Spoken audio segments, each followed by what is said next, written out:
Vamos ahora a leer en la palabra del Señor en el libro de los Proverbios, el capítulo 3.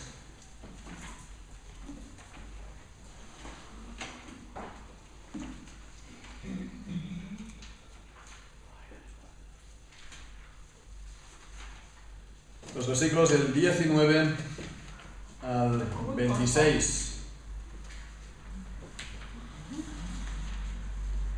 Dice así la palabra de Dios: Jehová con sabiduría fundó la tierra, afirmó los cielos con inteligencia.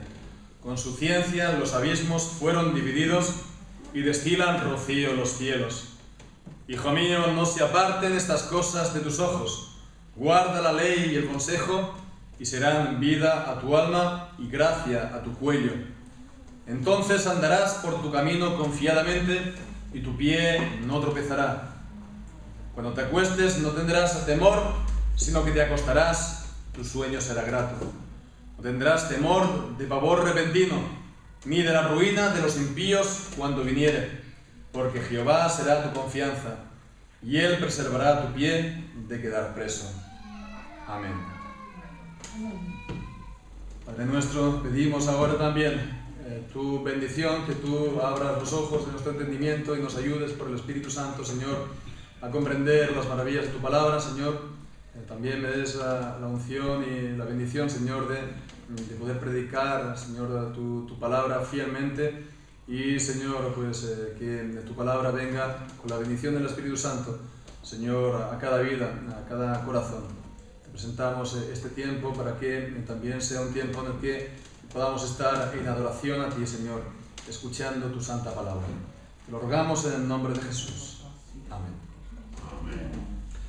La palabra de Dios, la Biblia, nos habla en muchos lugares de la protección de Dios, de la protección que Dios da a su pueblo, a los creyentes. Y esta protección que Dios nos da en medio de esta vida, ¿no? Estamos en medio de problemas, de peligros, y el Señor nos da esta protección, y eso es lo que nos da el poder tener la seguridad y tener la paz. Y bien, cuando pensamos en esta protección, creo que normalmente nos vendrá a la cabeza sobre todo el atributo del poder de Dios, que es Dios con su poder, que es todopoderoso, que nos guarda, que Él es capaz de guardarnos en toda circunstancia. Como Dios es el todopoderoso, entonces Él es absolutamente capaz de guardarnos de los mayores peligros, incluso.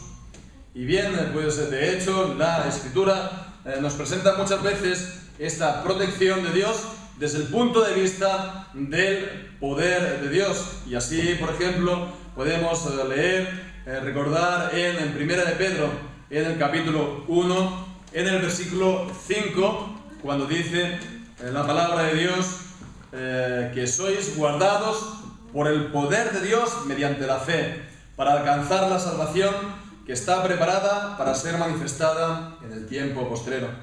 O también la doxología de Judas, cuando dice también que y aquel que es poderoso para guardaros sin caída y presentaros sin mancha delante de su gloria con gran alegría. Aquel que es poderoso o guardados por el poder de Dios. Bien, pues vemos lo extraordinario también de este pasaje. También hay otros, pero el que hemos leído es que está hablando de esta protección de Dios, pero no tanto desde el punto de vista del poder de Dios, sino de la sabiduría de Dios. La sabiduría de Dios que nos protege y nos guarda también en esta vida. Estamos viendo semana tras semana aquí en Proverbios la sabiduría, y estamos viendo que es es algo tremendamente práctico, ¿no? La sabiduría de Dios tiene que ver con nuestra vida, cómo la vivimos el día a día. Y bien, también vemos cómo esta sabiduría de Dios a los creyentes nos trae también grandes beneficios, grandes bendiciones, y esto lo hace pues a los que la reciben y la guardan.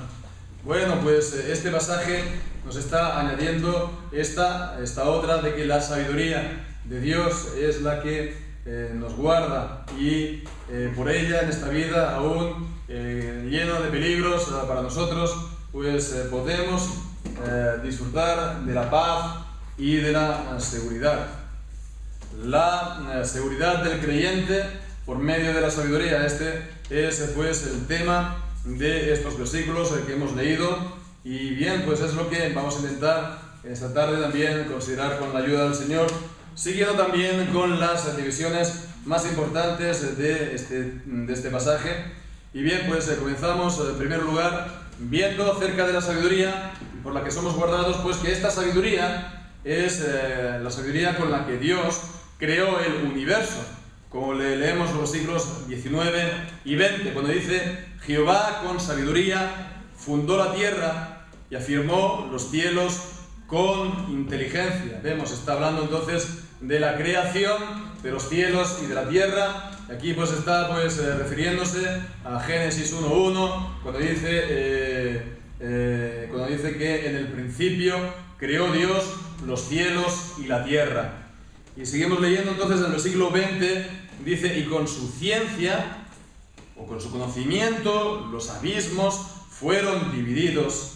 Entonces aquí, cuando está hablando de esta división de los abismos, yo estoy de acuerdo con aquellos intérpretes que dicen que se está refiriendo aquí a lo que nos dice el versículo 6 de Génesis, capítulo 1. Génesis 1:6, cuando dice allí que dijo Dios: haya expansión en medio de las aguas y separe las aguas de las aguas, e hizo Dios la expansión.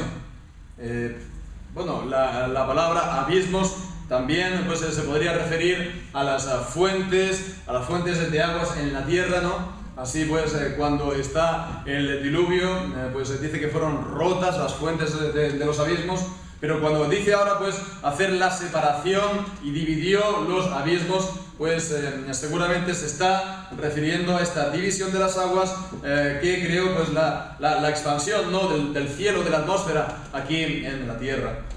Bien, pues entonces fijémonos que también está refiriéndose al momento de la creación, pero a continuación, la última frase de este versículo se está refiriendo a la lluvia. Dice: y destilan rocío los cielos. La lluvia. Entonces aquí ya está hablando también de la providencia, de lo que Dios hace después de la creación, ¿no? Qué bello esta expresión, destilan rocío, ¿no?, para hablar de la lluvia. Entonces vemos que esto es la obra de Dios.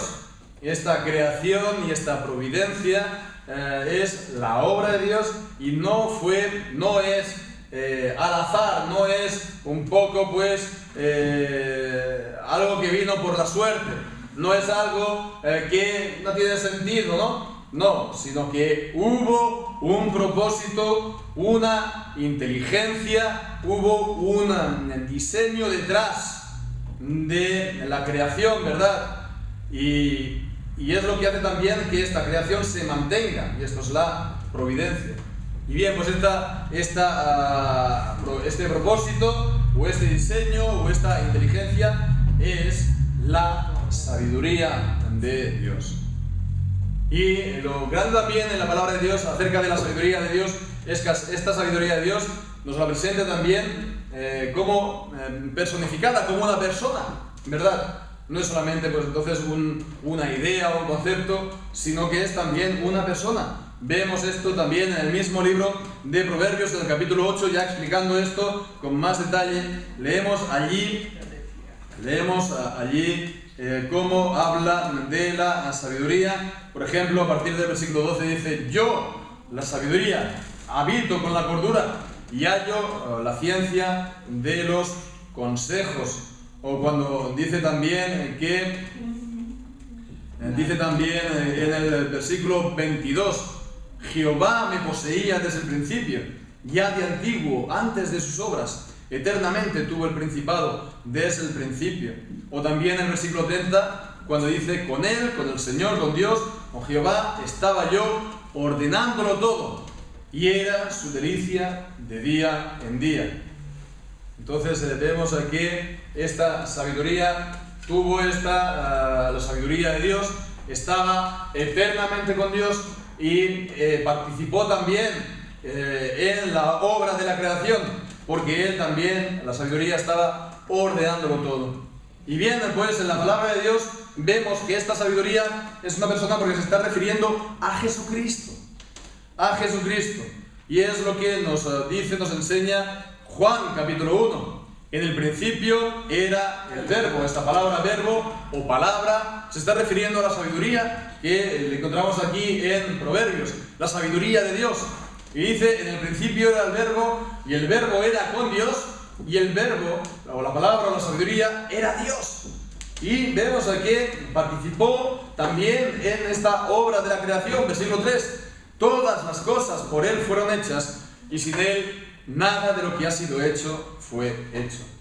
También, por ejemplo, en la carta a los Colosenses, en Colosenses capítulo 1, en el versículo 16, vemos que Jesucristo, Él creó todas las cosas, porque en Él, en Cristo, fueron creadas todas las cosas, las que hay en los cielos y las que hay en la tierra, visibles e invisibles, sean tronos, sean dominios, sean principados, sean potestades. Todo fue creado por medio de Él y para Él. Todo fue creado por medio de Cristo, por medio de la sabiduría de Dios, pero también para Él. Él es, por lo tanto, el alfa y la omega. Él está al principio, Él lo creó todo, pero también el fin y el propósito último de todo es para la gloria de Cristo.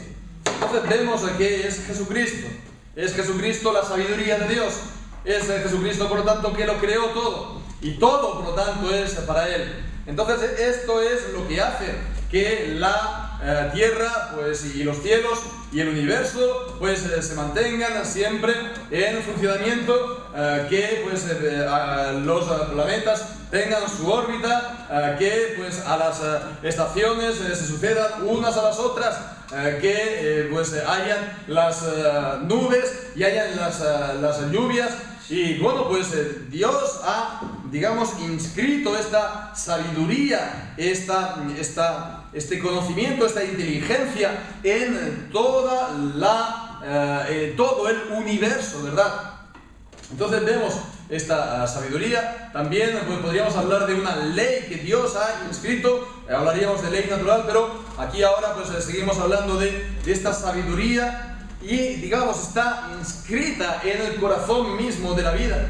Por lo tanto, vemos que el mundo no funciona de una manera autónoma. El mundo no puede ir a la suya. El mundo o la gente o los hombres no pueden cambiar esto. No pueden cambiar la creación, las estructuras que Dios ha creado y que son firmes, ¿no? Por ejemplo, ¿no? Pues mucho se habla de la ideología de género, ¿no? La ideología de género sabemos que es esta ideología por la que dicen, bueno, hombre, mujer, no, nada importa, no son digamos, una diferencia realmente esencial, es solamente pues cuestión de educación, ¿no? Realmente pues los hombres pueden llegar a ser mujeres y pueden a lo mejor hasta pues embarazar, que queden embarazados incluso con la ayuda de la ciencia, y la mujer pues igual que un hombre, exactamente igual. Bueno, pues vemos que esto no es así. ¿Por qué? Porque Dios los creó desde el principio, varón y hembra. No es cuestión, por lo tanto, de la enseñanza de los padres que transmiten esto, o de la escuela que transmite esto. No, sí que se ha transmitido por la cultura, pero es porque el hombre es hombre, la mujer es mujer, y eso desde el principio. Esto es solamente pues un ejemplo. Esto no se puede suprimir, esto no se puede cambiar. La creación de Dios no se puede alterar. La creación de Dios. Y por eso es importante que los cristianos tengamos esta manera de pensar bíblica, ¿verdad?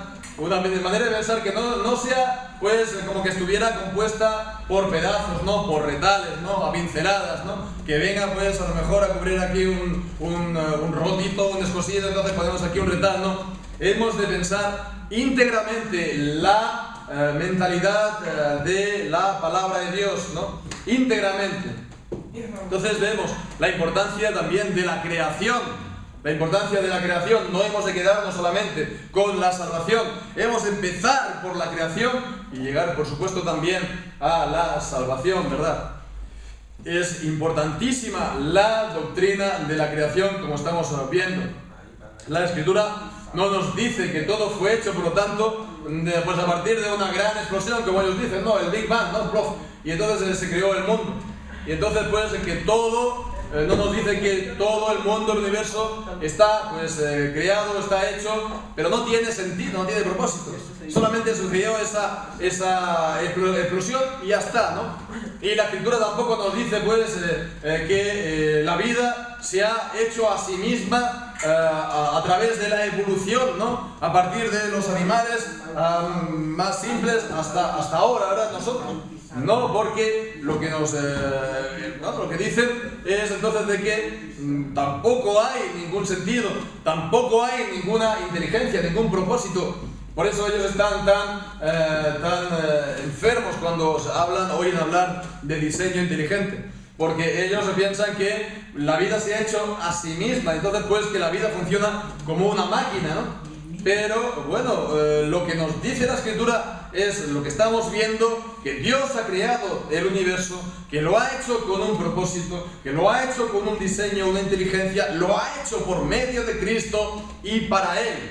Y esto es entonces lo que ellos le molestan, porque lo que están es en rebeldía contra el Señor y bueno, pues quieren, ir a la suya. Entonces, si los que creen en todo esto, a pies juntillas, pues ellos no les gusta que le recuerdan que, bueno, según tú, entonces estás viviendo una vida que es un absurdo, no tiene ningún tipo de sentido, porque ellos como humanos que son, sí que piensan que algún sentido tiene que haber, ¿no?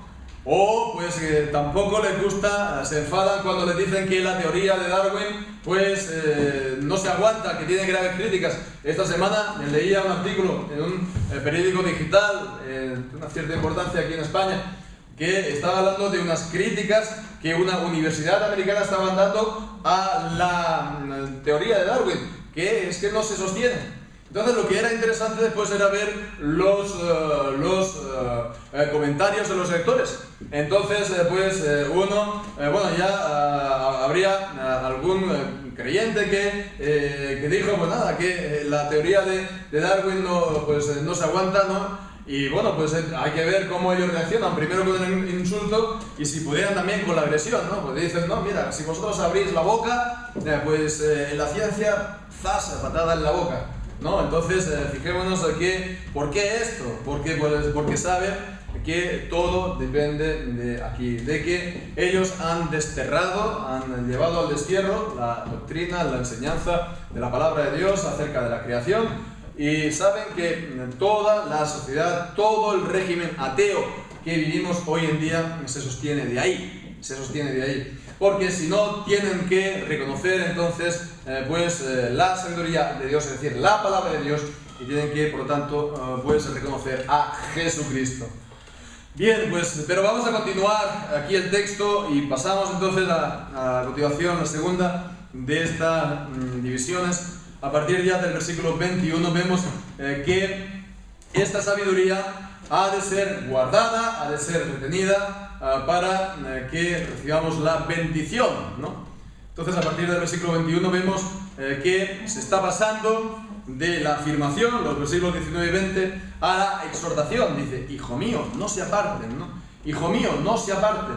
Esta palabra no se aparte la encontramos después en el capítulo 4, versículo 21.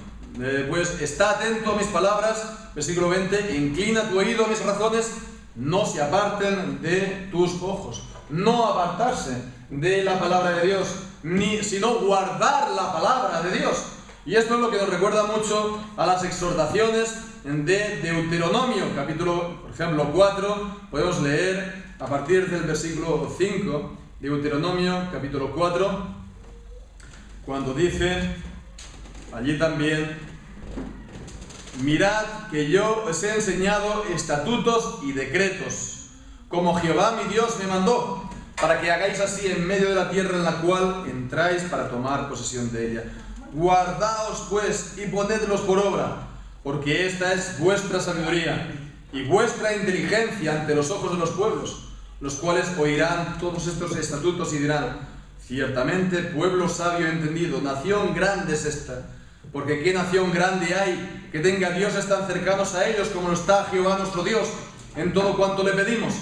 ¿Y qué nación grande hay que tenga estatutos y juicios justos como es toda esta ley que yo pongo hoy delante de vosotros? Entonces vemos aquí nos dice acerca de guardar la palabra, guardar la sabiduría, vemos, porque dice que lo verán también los demás y dirán: pues, ¿qué pueblo más sabio? ¿Qué leyes más sabias, ¿no? Y qué bendición tienen, que tienen a Dios tan cerca, de ellos. Bien, pues que fijémonos aquí, volviendo a Proverbios, que de guardar la palabra, de guardar esta sabiduría, depende la bendición. Esta bendición es, por lo tanto, es condicional, está sujeto a la condición ¿de qué? De guardar la palabra. Leemos entonces al versículo 22: y serán vida a tu alma.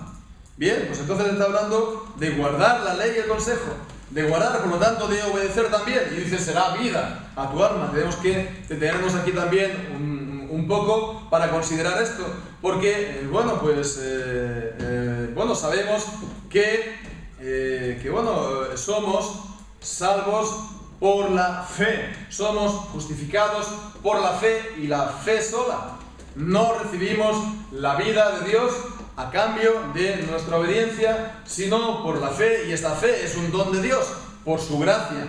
Entonces, fijémonos, no es que somos salvos o no es que recibamos vida nosotros de Dios por la obediencia, pero sí que es cierto que en todo caso no se puede separar entonces la fe de la vida también, de la obediencia, de la fe y la palabra de Dios, de la fe y guardar la palabra de Dios. No se pueden separar. Somos justificados, pero también viene con ella la santificación, la santidad. Y sin la santidad nadie verá a Dios.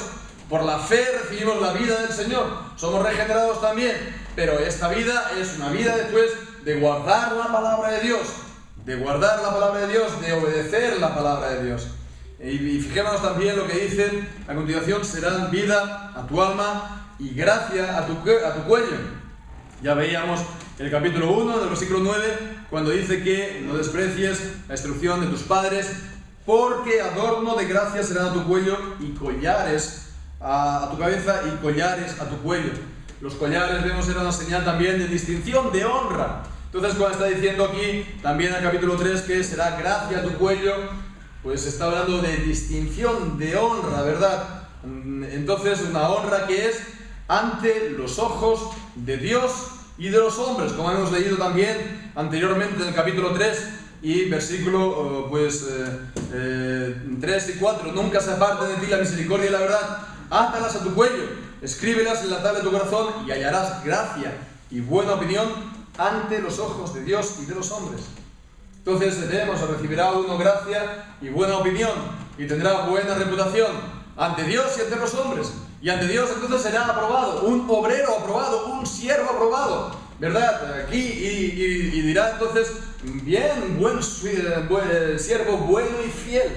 Sobre poco has sido fiel, sobre mucho te pondré. Pero también ante los hombres, También los hombres pues dirán: mira, pues verdaderamente es creyente, él es sincero, él no es un falso, él no es aquí uno que está pues aquí por el interés, ¿no? Él no está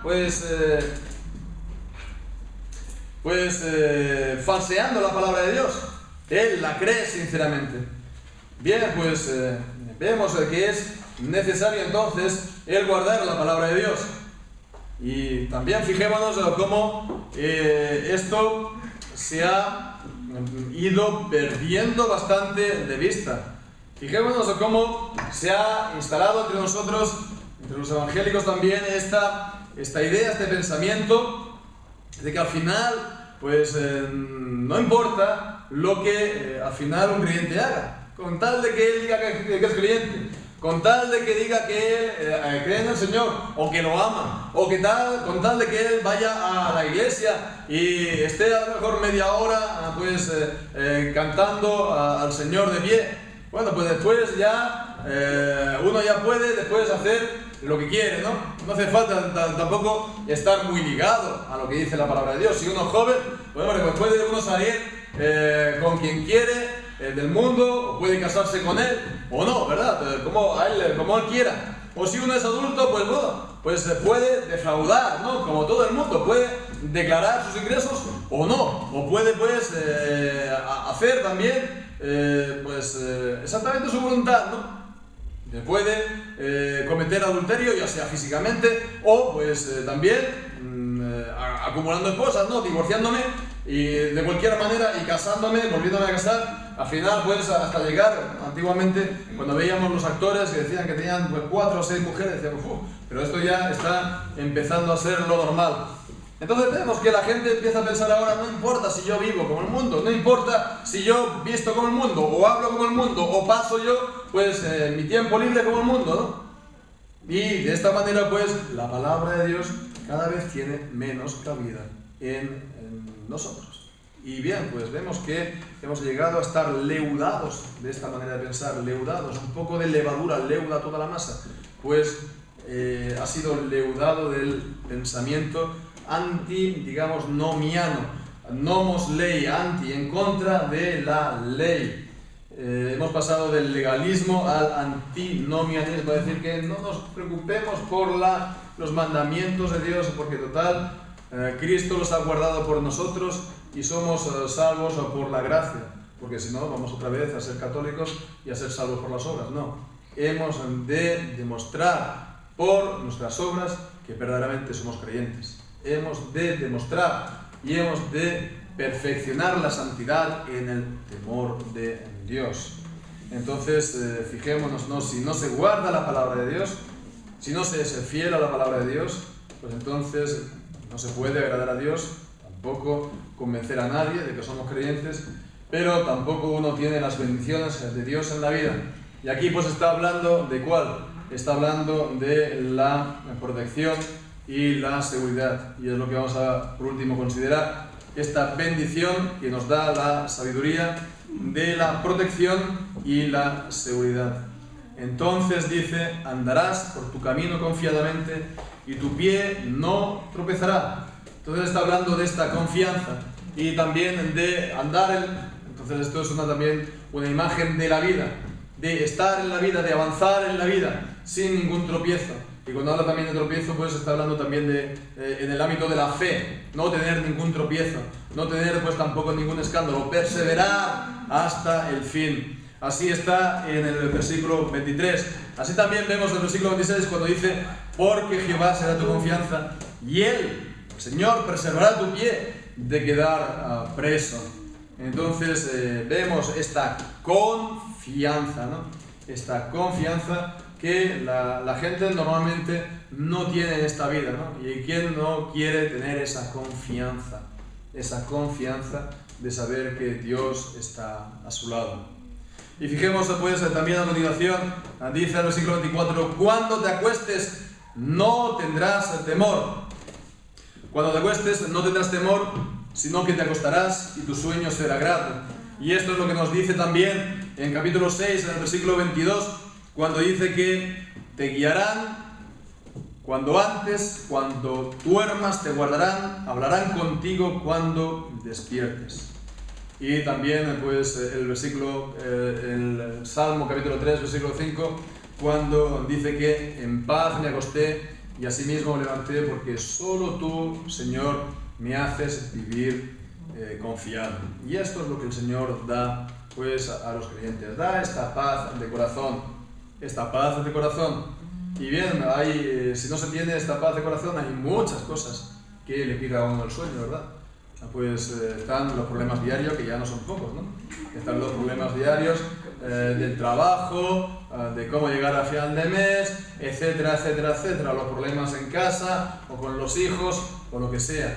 pero están también, por ejemplo, que al rico no le dejan dormir las riquezas, como dice Eclesiastés, ¿no? O como también, pues, no puede dormir, como nos enseña el Salmo 77, por no tener la comunión con Dios, por no tener la comunión con Dios.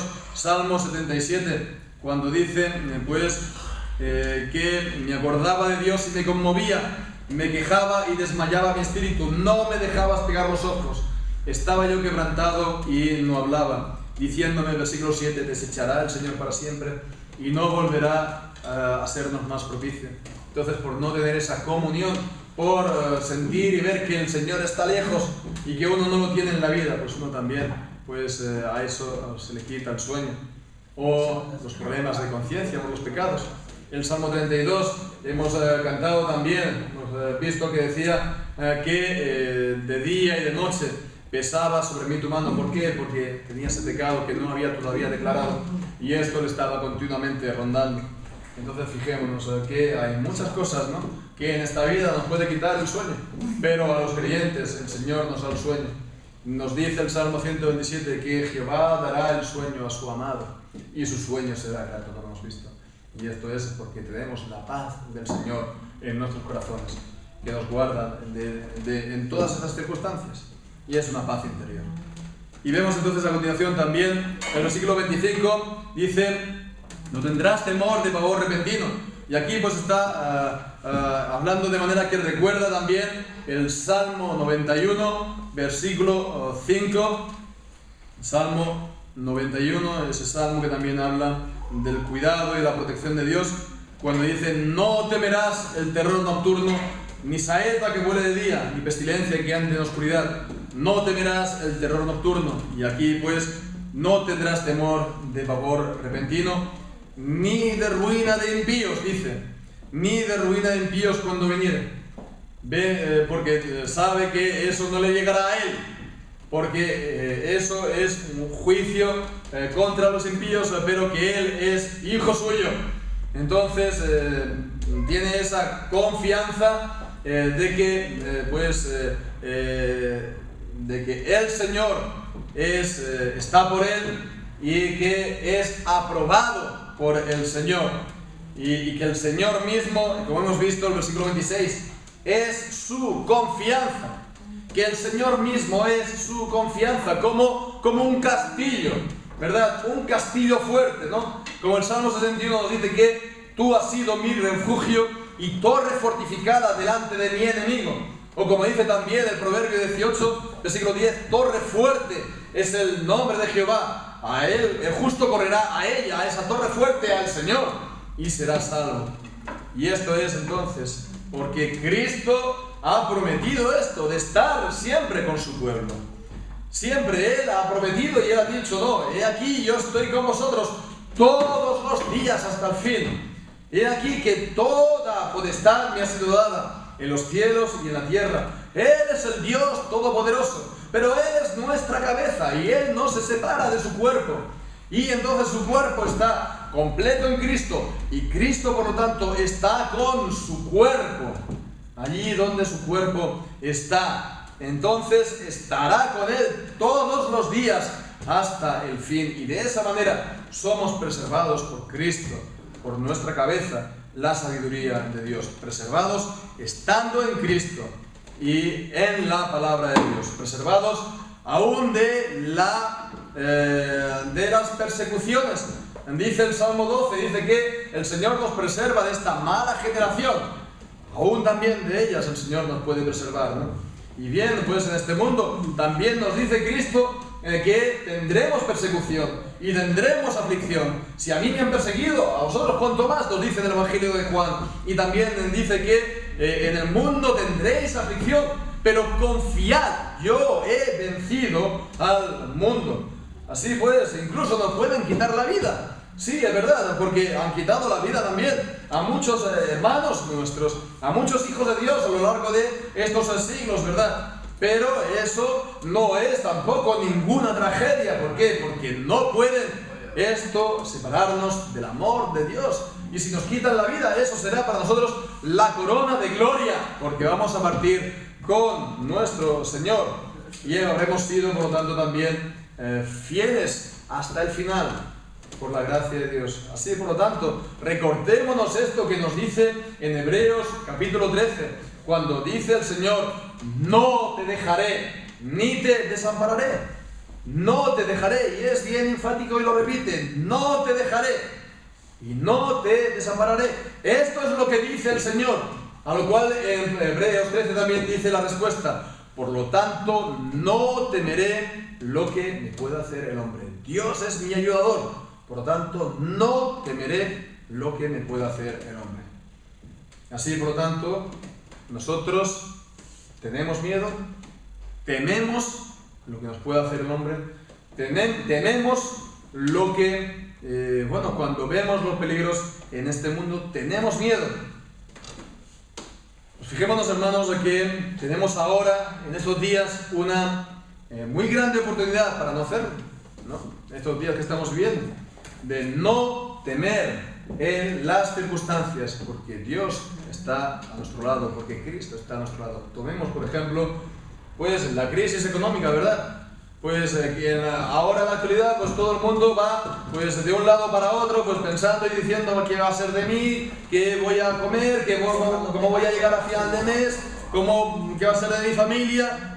Bueno, pues nosotros, el Señor nos ha prometido que Él se va a ocupar de ello. Él ha dicho: joven fui, he envejecido y no he visto a justo desamparado ni a su descendencia que mendigue pan.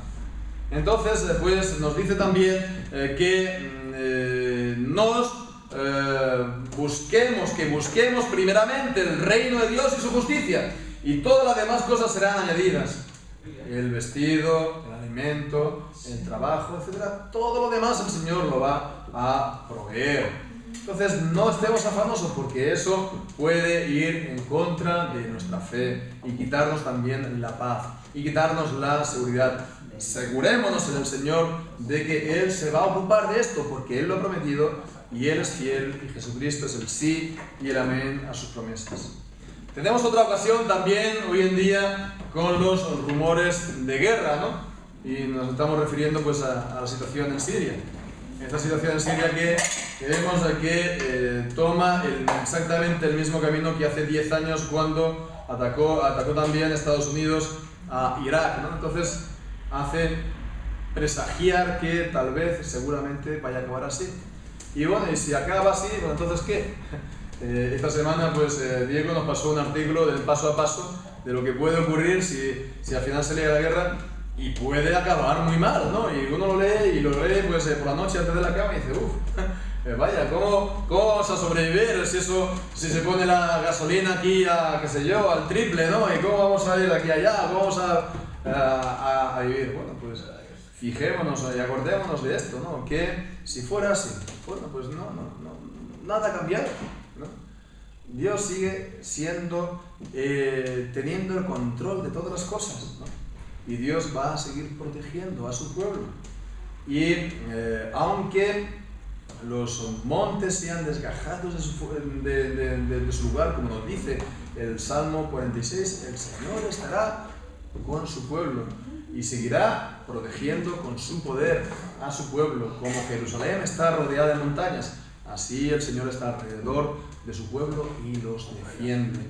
Entonces, pues tenemos esto. Y bueno, también podemos pensar en cuanto al futuro, ¿no? Prever para el futuro. También podemos pensar y proveer para el futuro, y es también una buena oportunidad para fortalecernos en el Señor.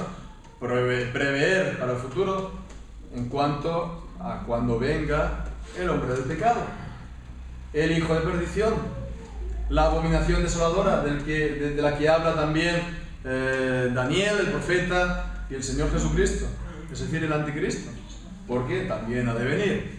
Ahí lo que al momento lo detiene, pero a su debido momento, cuando llegue la maldad del mundo a su colmo, se manifestará, y sabemos que será tiempo de gran tribulación. O sea, de gran tribulación, y que si esos días no fueran acortados, ni aún los elegidos serían salvos, ni aún se librarían los elegidos, pero serán acortados. ¿Por qué? Porque Cristo vendrá y acabará pues con el inicuo, con el resplandor de su venida. Entonces, bueno, sepamos, ¿no?, que aunque se ponga todo lo peor, aunque venga pues el hijo de perdición, pues el Señor nos va a proteger. Aunque se ponga todo lo malo, bueno, si se pone todo lo peor, pues entonces Cristo vendrá a por nosotros y estaremos con Él para siempre. Así, por lo tanto, y en definitiva, tenemos una gran ocasión hoy día para mostrar al mundo nuestra confianza, y que nuestra confianza en el Señor va de veras, ¿verdad? Mostrar que estamos afincados en la palabra de Dios y que es nuestra heredad. Afincados y decir también que Cristo es nuestro Señor, que Él es nuestra cabeza y nosotros somos miembro suyo. Y bien, pues que esto la gente lo vea, ¿no? De manera que puedan decir, como hemos leído, decir, mira, ciertamente, qué pueblo más sabio, ¿no? Pueblo sabio y entendido. ¿Qué pueblo hay que tenga pues leyes tan justas como las que ellos tienen, ¿no? Y un Dios tan cercano a su pueblo en todo lo que ellos le pidan. Entonces aprovechemos esta ocasión para confirmar nuestro compromiso con el Señor y su palabra y asegurar nuestro corazón en confianza con Él, y que esto pueda ser incluso causa de conversión y de salvación para muchos en este tiempo, para la gloria de nuestro Dios y Padre. Así sea, que el Señor bendiga su santa palabra. Amén.